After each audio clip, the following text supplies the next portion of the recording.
Rebonjour les amis des lames, ici c'est Jean qui vous retrouve pour la chaîne du Maître des couteaux. Alors une nouvelle vidéo de couteaux iconiques pour lesquels je vais vous proposer des alternatives moins dispendieuses.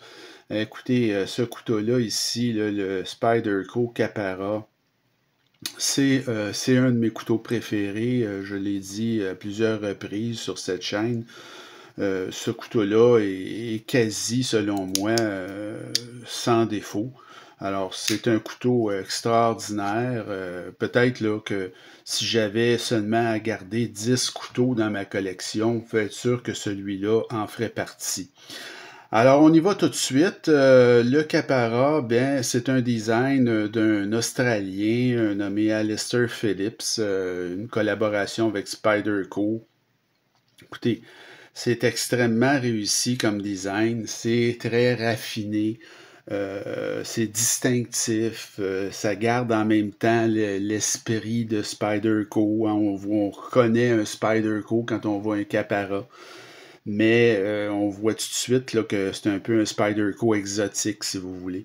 Alors, c'est un couteau également qui propose une qualité de fabrication vraiment supérieure. C'est fait à Taïwan. Et ça fait 8,27 pouces, un Capara ou 21 cm. Très léger, 3,3 onces ou 94,6 grammes. L'acier CPM S30V. Le manche est en fibre de carbone véritable. Ce n'est pas le plaqué que Spyderco utilise là, souvent. C'est du vrai fibre de carbone et ça paraît. Et vous avez le compression lock, évidemment, le trou de pouce emblématique de chez Spyderco. Et c'est un couteau qui a un bushing de pivot, là. Alors, une petite rondelle alentour du pivot pour rendre l'action encore plus fluide, là. Elle est déjà... elle est remarquable, cette action. Donc, c'est vraiment une facilité déconcertante pour fermer ce couteau-là et l'ouvrir. Alors, c'est vraiment remarquable.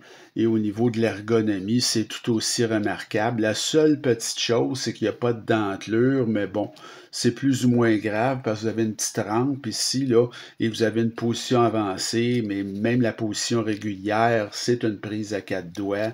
Avec la position avancée, vous avez une position de force.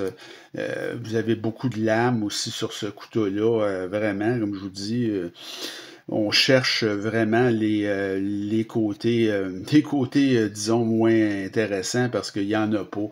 C'est quasiment le couteau parfait finalement. La seule chose, j'en ai trouvé un inconvénient, évidemment, c'est son prix. J'ai payé ce couteau-là, ça fait déjà un bon moment, là. Je l'ai payé 308 $. Un de mes couteaux que j'ai payé les plus chers. Et aujourd'hui, c'est 325 et plus ce couteau-là. Ça continue à grimper, là, les prix. Donc ça, c'est bien dommage, mais il y a vraiment une qualité là, associée à ce couteau-là, par exemple. Première alternative, c'est pas facile en passant de trouver des alternatives à un pareil couteau, évidemment. Alors, j'ai fait de mon mieux, là, je vous ai trouvé des alternatives. Donc, vous avez ici le CVV Stormhold, qui est quand même, je trouve, c'est un couteau, qui est quand même très, très élégant. C'est un très beau design. Ça fait très chic. C'est peut-être ça un peu là, le rapport avec le Capara, c'est que le côté chic, là, c'est indémodable. C'est un petit peu plus petit qu'un Capara, c'est 7,64 pouces ou 19,41 cm. Ça fait 3, c'est très léger comme un Capara, 3 onces, 3,04 onces ou 86,2 grammes. Le roulement est à bille, ça s'actionne avec une petite gâchette, donc qui est très bien placée. Là, c'est très très facile, évidemment, déverrouillage par un bouton, c'est un bouton lock, c'est très très facile. Vous avez au niveau là, de l'action, ben comme je vous disais, c'est vraiment, on peut classer ça dans l'excellent parce que c'est d'une facilité incroyable, ouvrir, fermer, là. L'ergonomie, elle est très bonne aussi. Il n'y a pas de hotspot de clip sur un Stormhold. Vous avez de la dentelure sur le dessus, prise à 4 doigts. Vous avez une position avancée qui n'est pas aussi confortable que sur le Spyderco, mais quand même. Et j'ai payé ce couteau-là 105 et c'est son prix. Du côté des moins, ben, c'est de l'acier nitro V et le manche est en aluminium. Mais écoutez, il est vraiment très très beau par contre. Là, c'est un peu pour ça aussi que je l'ai choisi. Pour l'autre est tellement luxueux. Je voulais quelque chose quand même qui soit qui ait un certain chic, là, un certain luxe. Et bon, dans les côtés moins, évidemment, le bouton lock, c'est bien le fun de manipuler. C'est très sécuritaire, mais ça n'a pas la force du compression lock de Spyderco. Alors, première alternative quand même, le CVV Stormhold. Le deuxième alternative que je vous ai trouvé, la deuxième alternative, c'est le Vasti de Thunderbird qui, lui-ci, est un bouton lock. Lui aussi fait très, très chic. C'est vraiment là, quelque chose qui est spectaculaire. Donc, vous avez là un design de Monsieur Yu qui propose plusieurs méthodes d'ouverture. Donc, c'est un couteau qui est de la même longueur qu'un Spyderco, 8,2 pouces ou 20,8 cm. Lui aussi très léger, 3,77 onces ou 107 grammes. L'acier, ben, c'est aussi bon que le Spyderco, c'est du CPM S35VN. Et le manche, c'est en GT Mascus qui appelle, c'est de toute beauté. C'est vraiment, c'est pas seulement là, un revêtement, c'est vraiment, disons, là, c'est bord en bord là, des plaquettes. Donc c'est très très joli. Vous avez un roulement à billes là-dessus. Vous avez plusieurs manières de l'ouvrir. Hein. On sait que Vastid aime ça, proposer différentes méthodes d'ouverture. Donc, vous avez une petite gâchette qui fonctionne extrêmement bien. Vous avez le trou de pouce qui fonctionne très bien également. Puis, comme si ce n'était pas suffisant, vous avez même l'ouverture frontale. Et toutes les ouvertures fonctionnent à merveille. Vous avez également au niveau de l'ergonomie, vous avez une très très bonne ergonomie. Hein, c'est très confortable, un Thunderbird. Ça, vous avez une très bonne position avancée. Il y a de la dentelure également. Et on retrouve un petit peu la même rampe que sur le Capara, là, ici. Donc, ça, c'est intéressant. Mais ça fait une belle alternative. Et ce couteau-là, ben, même si c'est quand même assez luxueux, je l'ai payé 175 et vous pouvez l'avoir au même prix aujourd'hui, mais il y a des versions plus dispendieuses de ce couteau-là, comme c'est un grand succès commercial. Il y a des versions avec des aciers plus, disons, chers, ça fait monter le prix du couteau, mais moi je trouve que ça, c'est bien suffisant. Et dans les moins, ben c'est un bouton lock, comme vous pouvez voir. Donc, ça n'a pas la même puissance que le compression lock, évidemment. Alors, le Vastid Thunderbird comme deuxième option. Troisième option, celle-là, c'est vraiment moins cher, c'est le Kaiser Begleiter. Alors, c'est un couteau iconique. C'est un design de Ezo. C'est très, très classique. Ça aussi, vous l'avez dans une multitude de déclinaisons, beaucoup plus coûteuses que celle-là ou celui-là qui est une version, disons, là, budget. C'est 8,125 pouces, donc 20,63 cm, même longueur qu'un Capara. 3,2 onces, 91 grammes, là encore une fois très léger. C'est un roulement à billes que vous avez là-dedans et ça s'ouvre avec des goujons de pouce et c'est fulgurant comme action, là. Évidemment, au niveau de l'action, c'est formidable. Un Begleiter, c'est du Ezo, qui est le grand maître là, de l'action, selon moi. Donc, c'est complètement fall shot et l'action à une main est très facile, là. Au niveau de l'ergonomie, c'est très bien. Hein? Je veux dire, prise à 4 doigts, on est très confortable, peu de hotspot de clip, ou à peu près pas. Et vous avez de la dentelure sur le dessus. Donc, c'est vraiment une prise très, très bien, là. Et j'ai payé ce couteau-là 107 et je vous dirais qu'aujourd'hui, vous pouvez le trouver même moins cher que ça. il y a tellement de déclinaisons, il y a souvent des ventes dans les backlighters. Et bon, c'est 107, là, c'était le gros prix, ça. Au niveau des inconvénients ou des moins, ben, c'est du N690 pour l'acier. Ça, c'est un manche fibre de carbone, mais c'est du plaqué. Donc, vous avez un tiers, deux tiers, là, un tiers de fibre de carbone reposant sur une base de G10. Et c'est un verrouillage de doublure. Alors, bon, c'est sûr que c'est moins...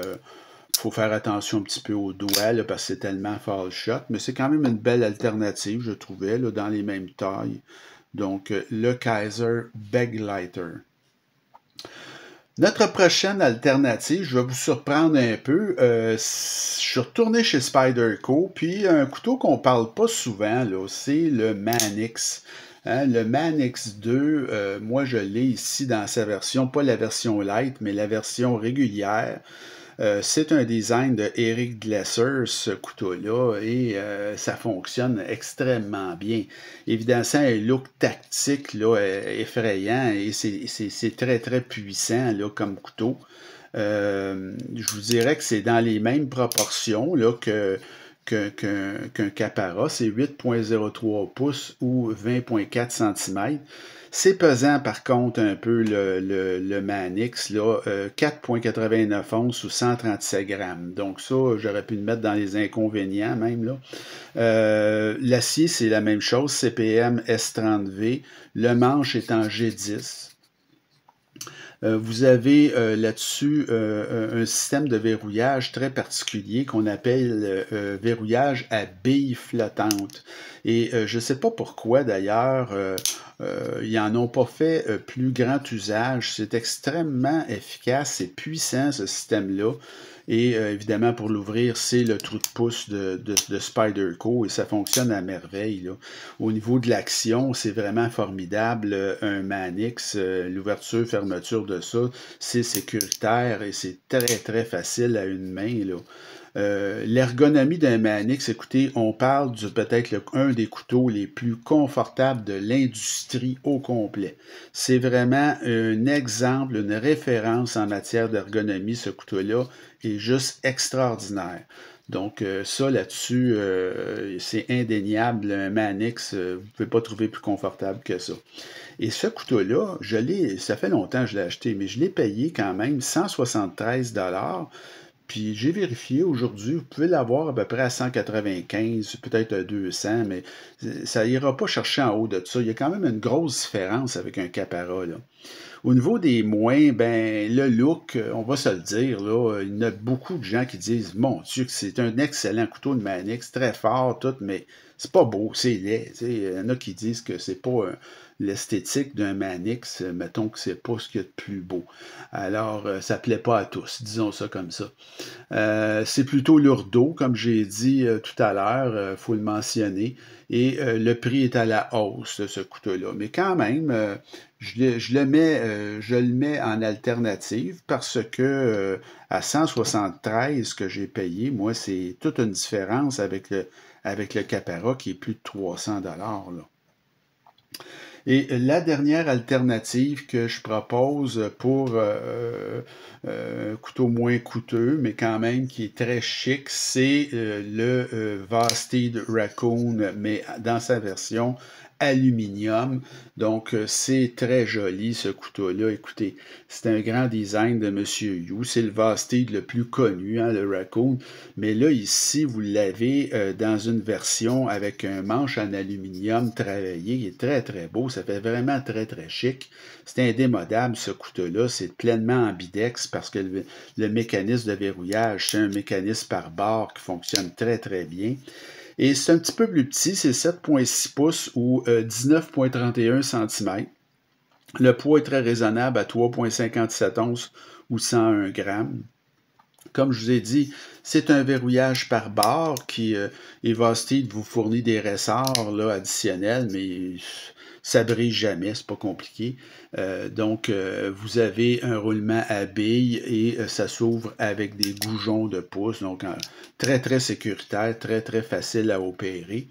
vous avez une action qui est vraiment, comme je viens de vous le dire, est très très bonne. Et l'ergonomie est vraiment excellente. Position avancée, dentelure.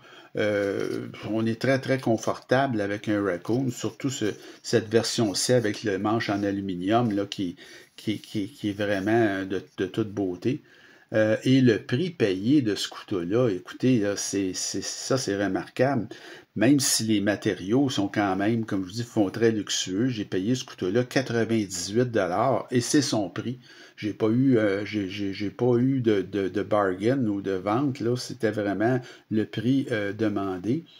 Dans les moins, ben, c'est sûr que c'est un design un peu générique, là, mais moi, ça me dérange pas.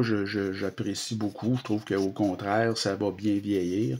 Et l'acier, c'est du nitro V et le manche en aluminium, mais moi, je trouve que ça fait très chic, ce couteau-là. Donc, je trouve que c'est une très belle alternative pour un Capara qui coûte vraiment très cher.